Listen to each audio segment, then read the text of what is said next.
I'm Eddie Yee. I'm an integration engineer at Connext. Started a few weeks back, so still kind of green to this space. But I wanted to share with you all today what building a Zap is all about. Cross-chain domain applications. We have been in the interop bridging space for quite some time now. We've gone through different stages, different phases of how our protocol works, and actually we're going to be dropping some pretty cool updates today, actually, about our new network upgrade and other exciting announcements in our ecosystem. Oh, great, slides are up. Yeah, Connext, that's us.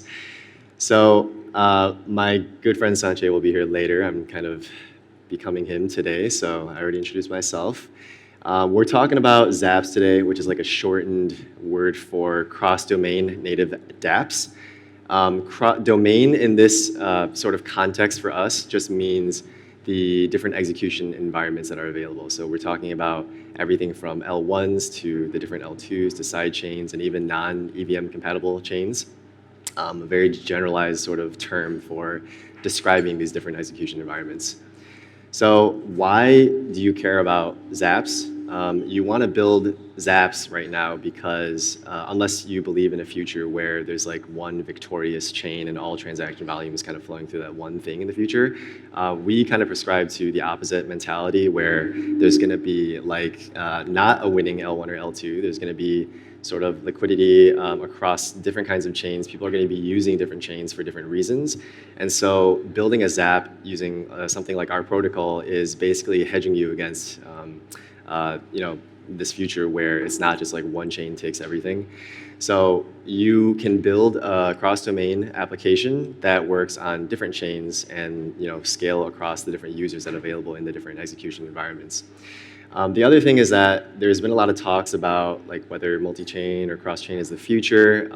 We believe that if the technology is there are going to be users that just like use it. So whether it's safe or not, like people are still going to ape into things.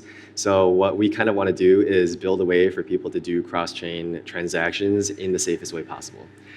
So this also opens the idea of like if you're, for example, like you're an ETH maxi, but you have a dApp that needs to go across domains, you can always value sync back to the chain that you're kind of like bullish on with this kind of construction.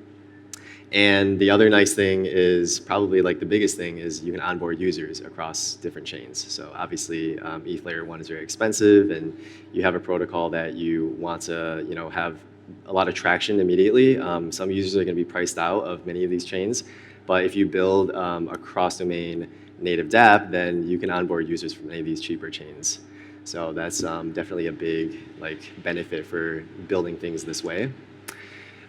Security, I probably don't have to beat a dead horse today about this because like all the bridge hacks and stuff in the ecosystem. So I'll just say that for Connext, the security part of like all the trade-offs that we consider has always been our top priority.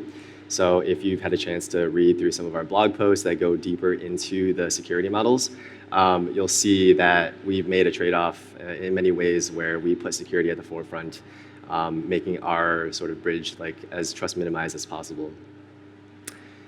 So yes, we need more dApp devs to understand the risks of each domain that they support.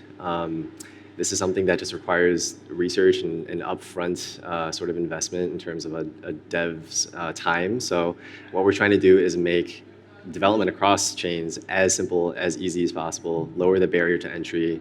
There are lots of developers out there who have different sort of skill sets, and we want to make sure that building a cross-domain Zap is like targeted for almost everyone in the space, no matter of their sort of experience building these kinds of things.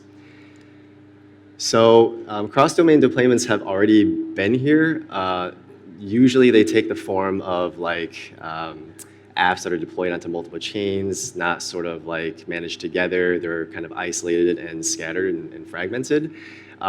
This is not exactly scalable as a model. So what we want to see is like an improvement to this. So what we're trying to go towards is how do we improve these sorts of Zap deployments. We want to unify the interfaces, so developers on each of these supported chains only have to learn it once, and then they can sort of deploy to all chains and start building on all of them.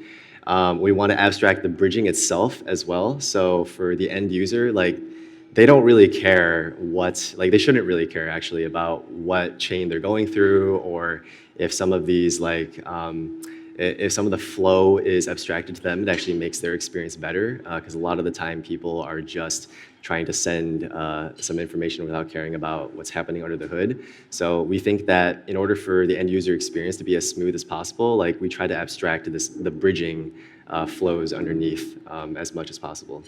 So this also is a way for us to pass call data across chains. So if you're trying to hit some function on the receiving chain from sending chain, we make that totally possible. So this enables basically generalizable call data passing, and then you can trigger things from one chain to another using our protocol. And this is actually just an example of, I'm not too familiar with this honestly, but I think it's like a bento strategy from Abracadabra, where it's like basically you can deposit your collateral, and then it's a great example of it abstracting everything that happens with the bridging part of it. So the user only deposits funds, it goes to a different chain, and they're able to sort of withdraw from that chain as well, and nothing of that kind of is exposed to the end user in the interface itself. So this is kind of like an example that we want to emulate with our Zap standards going forward. And so part of this structure is also to tackle these challenges with managing contracts. Deployed contracts and verifying contracts and managing them, this is all a very complex task to do for a developer. And it's only becoming more and more complex as you go across different chains. So these kinds of operational functionalities we want to make as easy as possible for the developers as well. So this also means minimizing complex user interactions, like I kind of alluded to before. You really just want the end user to click on something once if they're just trying to swap, and not have to go through the trouble of doing gas estimations or choosing maybe even intermediate chains in the middle for the transactions to go through. So the focus here is really to simplify user interactions. So to build with Connext, we basically have a unified smart contract interface that's built specifically for these kinds of Zap interactions. Now that we've partnered with Nomad as the underlying messaging passing protocol, we've enabled instant liquidity bridging, plus you're never going to have a situation where you run out of liquidity because Nomad will be there within their sort of optimistic fraud-proof model. And we can pass messages unidirectionally or bidirectionally across chains, so you can achieve things like voting or passing back a TWAP price from the receiving chain. And then we're trying to build more templates for deploying contracts, managing those complexities, the subgraphs, and also come out with standards for how you can build a Zap. That's kind of our main focus in the next couple of weeks or months, is really to get more and more devs onboarded for building Zaps. So with that, I'll go through quickly what this Zap actually kind of looks like. So from the sending chain, you're going to have a user or a signer try to hit a function on the origin contract, which is the main, I guess the main meat that a Zap developer will be building. They'll be writing this origin contract to hit our Connext contract that's deployed on the sending chain. So literally the only thing you have to do as a Zap developer is call xcall, which is kind of what we're dubbing a cross-chain call. And what actually happens under the hood is you pass it some of these call args, including the recipient address on the receiving chain, the origin domain and the asset IDs, as well as the receiving asset IDs. And this information, as well as the call data, so this information goes through Connext bridging mechanism, which is actually pretty complicated, but I'm just waving my hands here for calling it bridge routing. But if you want to know more about that, we have a lot of posts out there about how Connext enables the fast liquidity lane and Nomad enables a slow liquidity lane to allow this to happen. And then at the other side of the receiving chain, we have another Connext contract deployed here, a series of contracts actually, but what it's essentially doing is it's doing the execute call on the call data that you've passed through from the sending side. And it'll hit either a middleware contract or the end target contract that the Zap developer wants to hit. This kind of depends on whether the target contract is permissioned or permissionless. So if it is a permissioned sort of like function call, like there's an only owner modifier on it or something alike, you will have to write like a middleware contract to kind of do the message .sender checks from the origin chain, just to make sure that the transaction going through on the sending side was actually propagated by the contract that you expected from the sending side. So we have a little bit more documentation about this if you're interested in our repositories, and later on I'll give you a link to the sort of Zap Starter kit where you can kind of see examples of these things. So what can be built? Actually, this opens the gate for a lot of interesting use cases.